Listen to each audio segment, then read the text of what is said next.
Bismillahirrahmanirrahim. I welcome you in Legend Institute of Management and Sciences, and this is your lecturer Amreen Ayaz Khan. This is your lecture of communication skill.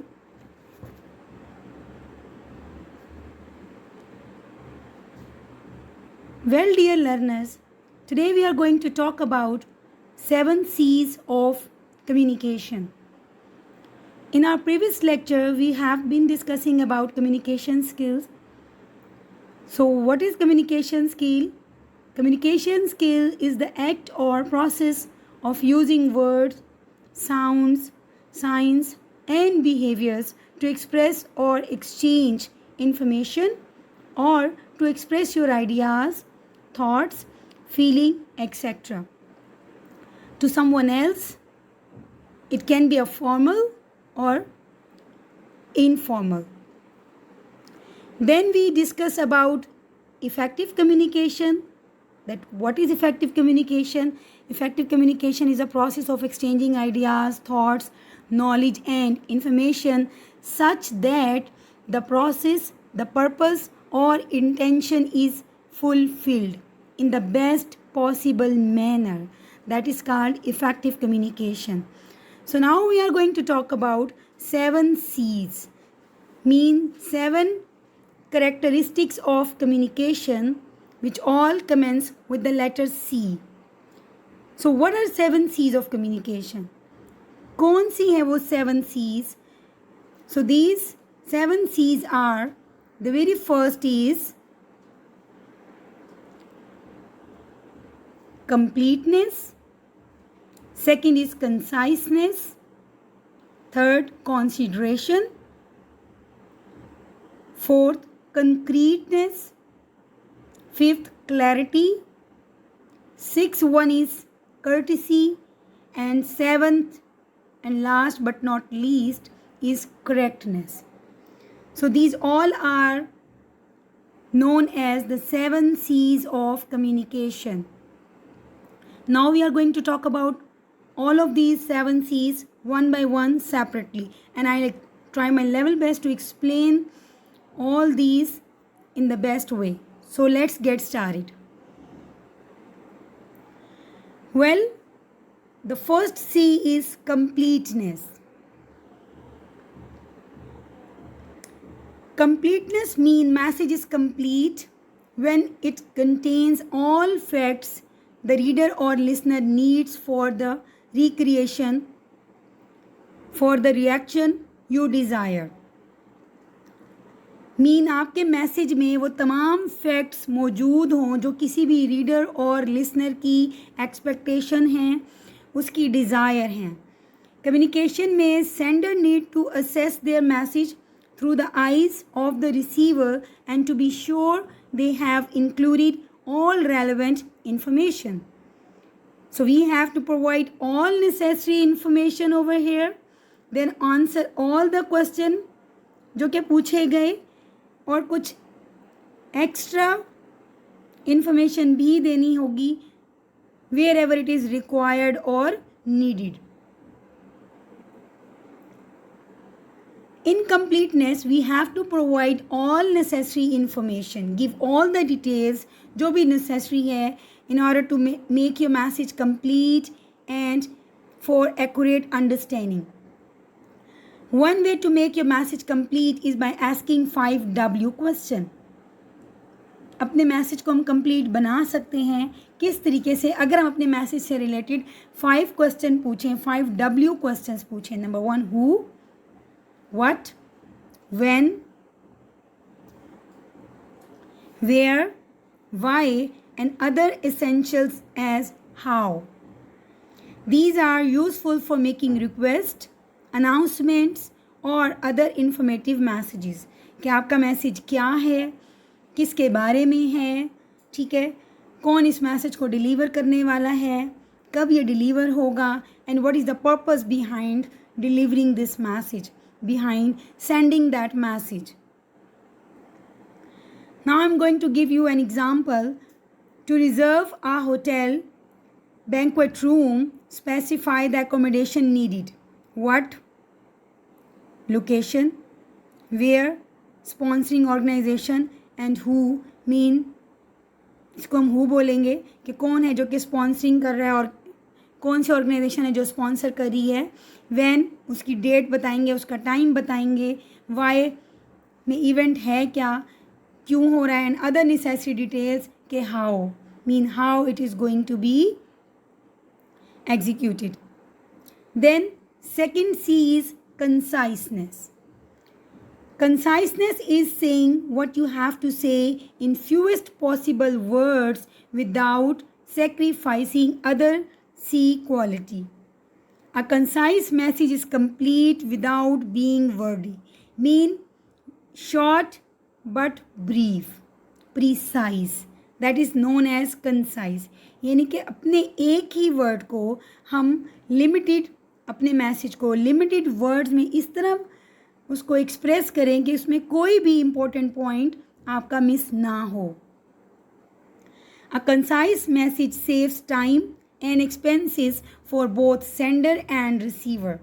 ठीक है, ये इसका बहुत बड़ा benefit है, advantage है कि आप ये देखें, इसमें आपका टाइम भी बचता है और आपके एक्सपेंसेस भी. ना सिर्फ ये सेंडर के लिए बल्कि ये दोनों के लिए है, सेंडर एंड रिसीवर दोनों को ये एडवांटेज हासिल होता है.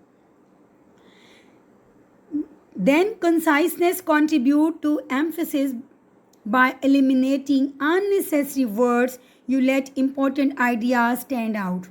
कि आपके कंसाइज मैसेज में जो अननेसेसरी वर्ड्स होते हैं, जो कि यूजलेस वर्ड होते हैं, जिनके बगैर भी आपका मैसेज कन्वे हो सकता है, आपके मैसेज के मीनिंग चेंज नहीं होते, आप उनको एलिमिनेट कर देते हो, उनको अपने मैसेज में आप ऐड नहीं करते, जिससे आपका मैसेज जो है वो प्रिसाइज और शॉर्ट हो जाता है.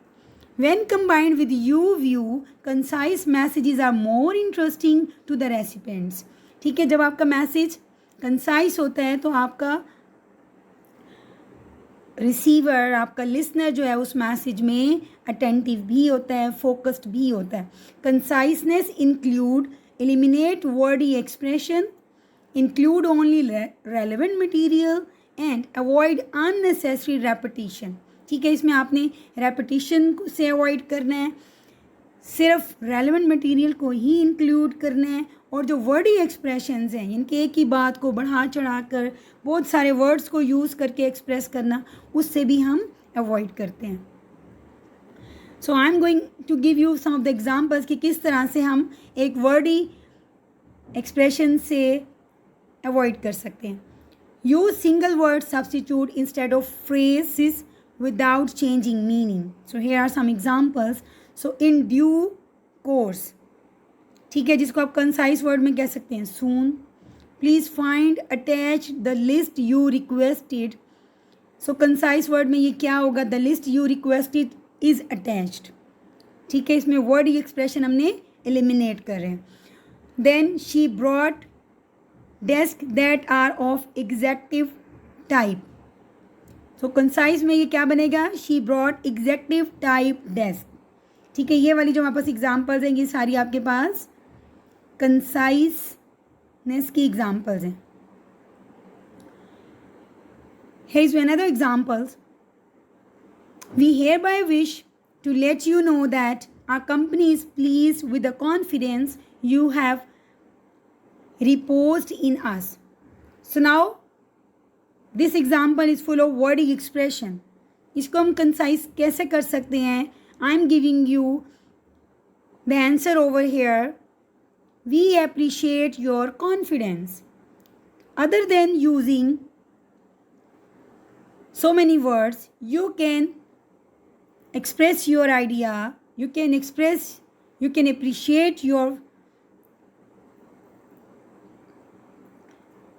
appreciate the other by using only 4 words. We appreciate your confidence, other than using this whole wordy detail. Next, I am going to give you example, that is, at this time I am writing to you to enclose an interview card which has been post-paid for the purpose of arranging a convenient time when we might get together for a personal interview. तो इसमें आप देख रहे हैं कि एक message जो है वो 4 लाइन्स पर मुश्तमिल है, वर्डी एग्जाम्पल है, डिटेल्ड में बात की गई है. अब इसको हम देखेंगे कि किस तरह से हम इसको कंसाइज वे में एक्सप्रेस कर सकते हैं. Please return the enclosed interview card to set up a convenient time for an interview. So well dear learners, यहाँ आपने देखा कि किस तरह से हम वर्डी एक्सप्रेशन को एलिमिनेट करके कंसाइज मैसेज में कन्वर्ट कर सकते हैं. Our next point is consideration. So देखते हैं कि consideration क्या है. Consideration क्या चीज़ है. It means preparing every message with the message receivers in mind. Put yourself at their place, being aware of their ideas, emotion, attitude, desires, circumstances, probable reactions to your point. Means ये कि जब भी अपना message आप convey करते हैं उससे पहले या अपने मैसेज को प्रोड्यूस करने से पहले आपने अपने रिसीवर, अपने लिसनर को माइंड में रखना. अपने आप को उसकी जगह पर रख कर ही आपने अपना मैसेज जनरेट करना है. आपको पता होना चाहिए कि what are their ideas, what are their emotions, उनके इमोशंस क्या हैं, व्हाट आर देयर एटीट्यूड, उनकी ख्वाहिशात, उनके हालात, और इस मैसेज के बाद what can be possible reaction, आपके पॉइंट से रिलेटेड किस तरह से वो रिएक्ट कर सकते हैं. So all these points when are included and kept in mind while preparing a message, it is called consideration. Handle the matter from the point of view called as you attitude. इसको हम you attitude बोलते हैं. Now what are the specific ways to indicate consideration?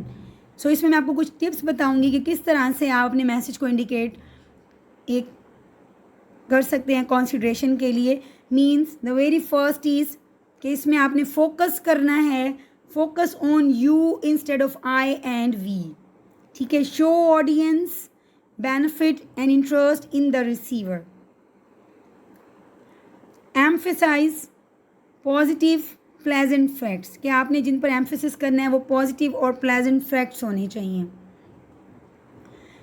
Now how to focus on you instead of I and we. अब हम देखते हैं कि किस तरह से हमने यू पर फोकस करना है आई और वी के बजाय. To create considerate audience oriented message, focus on how receivers will benefit, what they will receive and what they want or need to no.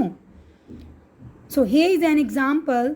We attitude क्या होता है कि I am delighted to announce that we will be extending our hours to make shopping more convenient. ठीक है. इसमें आप खुद पर अपने ऊपर ज़्यादा फोकस कर रहे हो, जो स्पीकर है, जो सेंडर है, वो अपने ऊपर ज़्यादा फोकस कर रहे हैं. On the other hand you attitude is you will be able to shop evenings with the extended hours.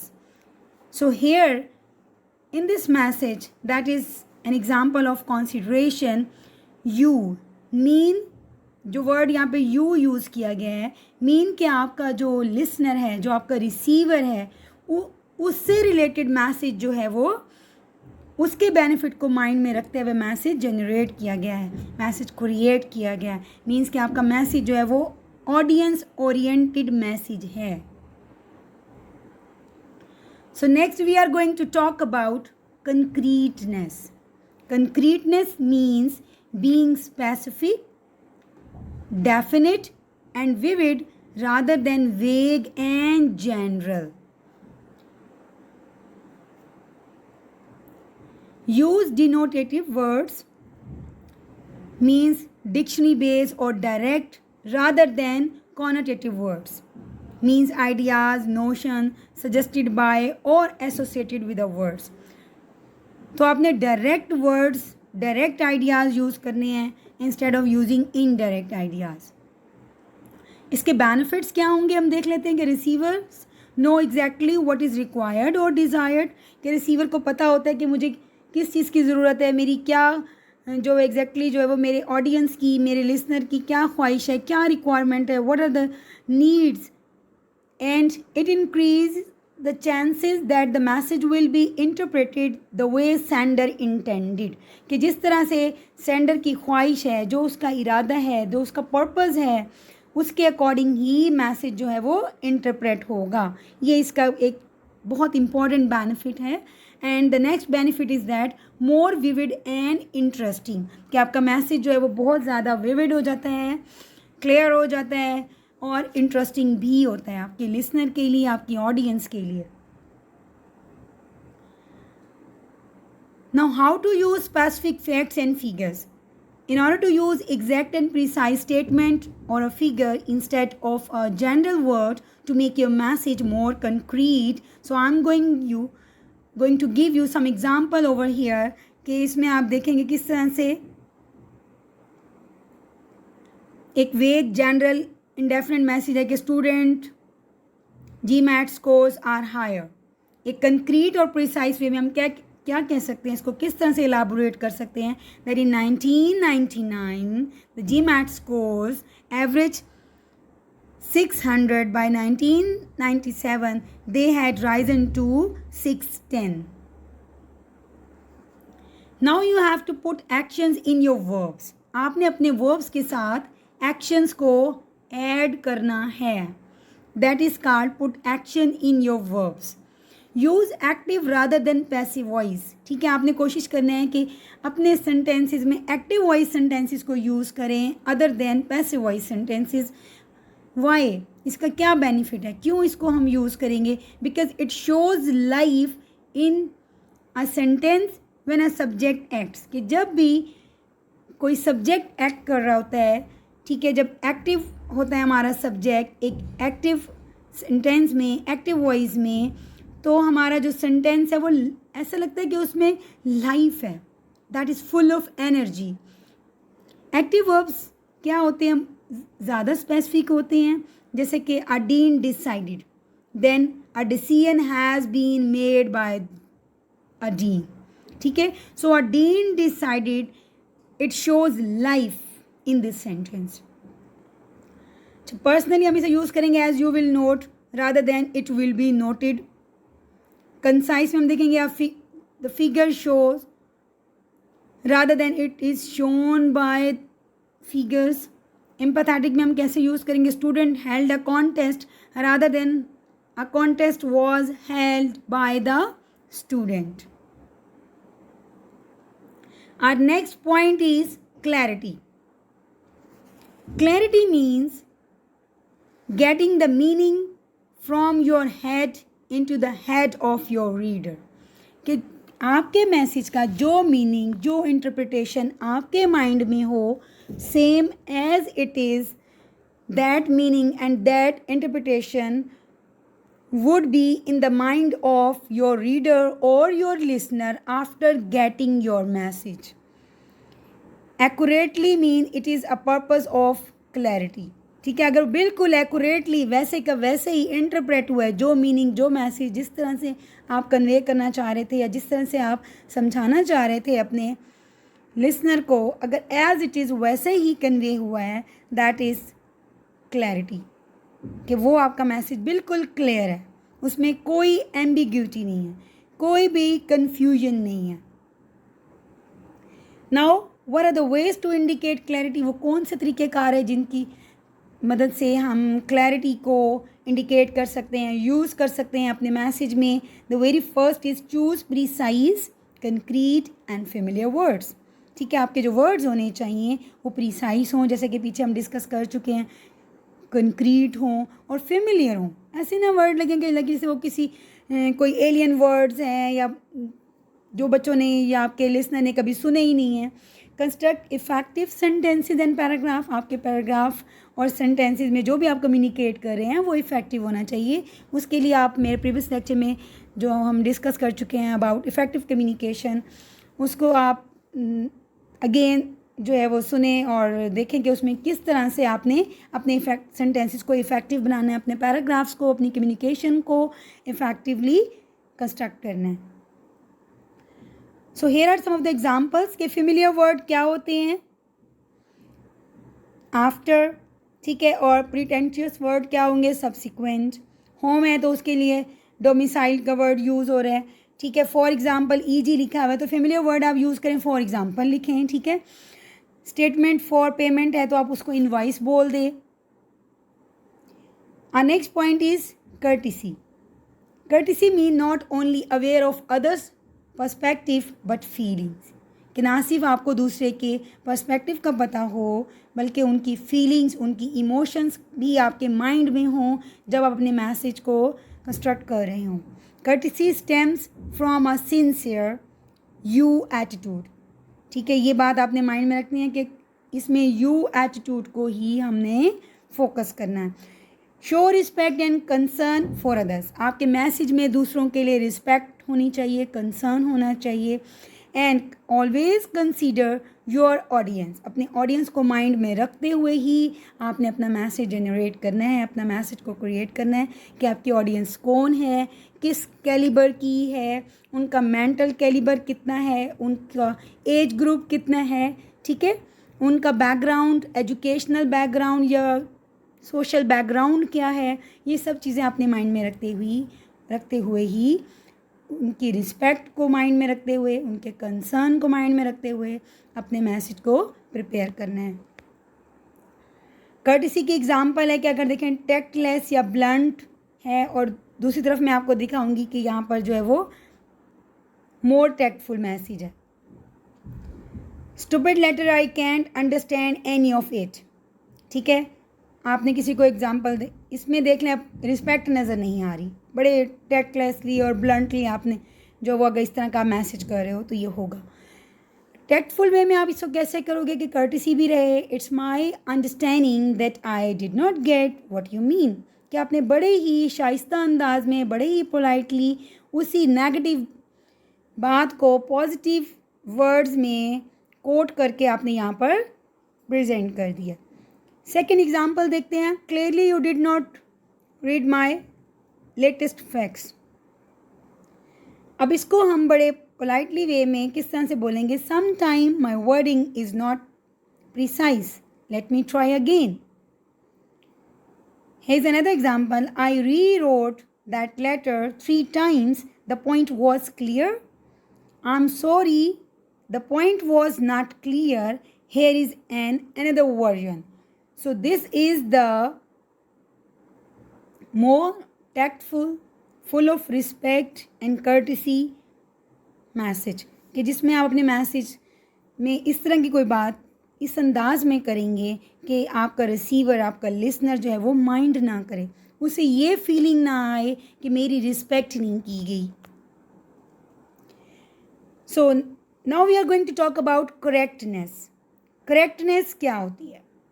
Use of proper grammar, punctuation and spellings, ठीक है। आपके मैसेज में ग्रामेटिकली कोई मिस्टेक ना हो, पंक्चुएशंस की मिस्टेक्स ना हो, और आपका जो मैसेज है वो स्पेलिंग मिस्टेक से बिल्कुल फ्री हो। Some message through grammatically, mechanically complete and perfect may insult और लूज अ कस्टमर, ठीक है। अगर आपका मैसेज जो है वो कंप्लीट नहीं होगा, ग्रामेटिकली कंप्लीट नहीं होगा, मैकेनिकली कंप्लीट नहीं होगा, ठीक है, आपकी जो थॉट है उसको परफेक्टली प्रेजेंट नहीं कर रहा होगा, तो वो आपके लिए बहुत ही ज़्यादा एम्बैरसिंग सिचुएशन जो है वो क्रिएट कर सकता है।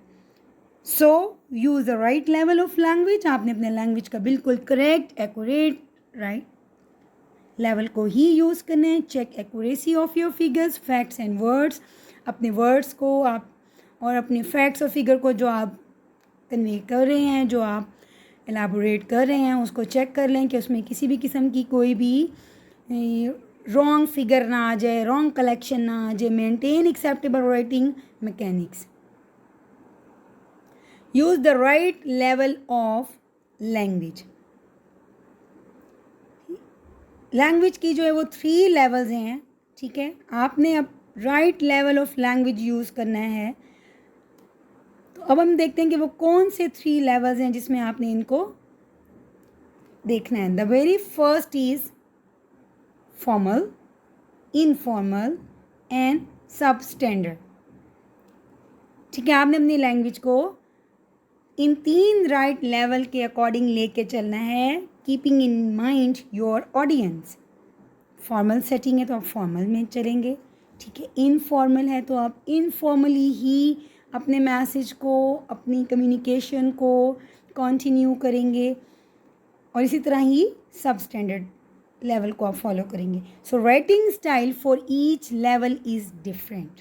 जैसे कि तीनों लेवल्स ही डिफरेंट हैं तो इनका राइटिंग स्टाइल भी डिफरेंट है। सब स्टैंडर्ड लैंग्वेज क्या होती है? इस लैंग्वेज में हम अवॉइड करते हैं using incorrect words, incorrect grammar, faulty pronunciation and all suggest an inability to use good English। अच्छा, सब स्टैंडर्ड में हम यूज़ करते हैं, देखिए AINT आइंट, जबकि वो वर्ड नहीं होता। सो मोर एक्सेप्टेबल वर्ड क्या है हमारे पास? इजेंट और आरेंट। कैंट हार्डली नहीं होता, कैन हार्डली होगा। Aim at proving, aim to prove word होता है। इररिगार्डलेस, तो ये सिर्फ रिगार्डलेस ही हम यूज़ करेंगे, ठीक है। करेक्ट ग्रामर यही है हमारे पास। ब्रंग, ब्रॉट, ठीक है। ब्रिंग की जो पास्ट फॉर्म है, जो पास्ट पार्टिसिपल फॉर्म है, that is brought, not brung. Brung नहीं है यहाँ पर। Then should of, should of नहीं होता, शुड हैव यूज़ होगा, ठीक है। जो करेक्ट ग्रामेटिकली जो करेक्ट वर्ड है that is should have, not should of. So well dear student, अब तक के लेक्चर में हमने all 7 C's of communication discuss किए हैं। We discuss about completeness, conciseness, consideration, concreteness, clarity, courtesy and correctness। I hope कि मेरा मैसेज, मेरा लेक्चर आपको जो है वो क्लियरली समझ में आ चुका होगा, ठीक है। अपने कमेंट से मुझे आगाह कीजिएगा and prepare your lecture thoroughly. Take care, see you next time with the next lecture।